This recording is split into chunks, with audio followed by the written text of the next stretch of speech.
12 জুলাই 2025 ভারতীয় বিমান পরিবহন ইতিহাসে এক কালো দিন। Air India AI-171 flight Ahmedabad থেকে লন্ডনের পথে উড্ডয়নের কিছুক্ষণের মধ্যেই দুইটি ইঞ্জিনই বন্ধ হয়ে যায়। মাত্র 30 সেকেন্ডের মধ্যে প্লেনটি ভেঙে পড়ে একটি সরকারি হাসপাতালের উপর। মৃত 260 জন। প্রথমে বলা হয়েছিল এটা শুধু পাইলটের ভুল, কিন্তু এরপর শুরু হলো তদন্ত আর উন্মোচিত হতে থাকলো ভয়ঙ্কর বাস্তবতা। ব্ল্যাক বক্সে ধরা পড়ে ইঞ্জিন বন্ধ হওয়ার আগে একজন পাইলট চিৎকার করে জিজ্ঞাসা করেন, তুমি কি ইঞ্জিন বন্ধ করেছো?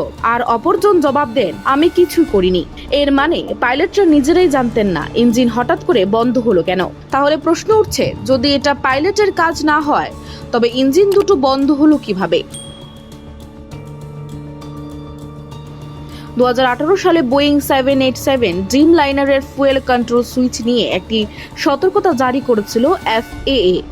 সেখানে বলা হয়েছিল এই সুইচ অনিচ্ছাকৃতভাবে রান থেকে কাট অফে চলে যেতে পারে। তবে কি সেই পূর্ণ ত্রুটি এখন প্রাণ কেড়ে নিল 260 জনের?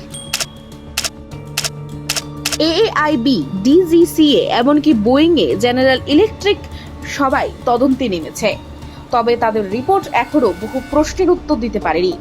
কেন ছিল না সুইচের নিরাপত্তা লক? কেন নেওয়া হয়নি আগের সতর্কতার ভিত্তিতে কোনো পদক্ষেপ? এই ঘটনা বোঝায় আধুনিক প্রযুক্তি থাকলেও একটি সমস্যা, ত্রুটি কিংবা অবহেলা কত বড় বিপর্যয় ডেকে আনতে পারে।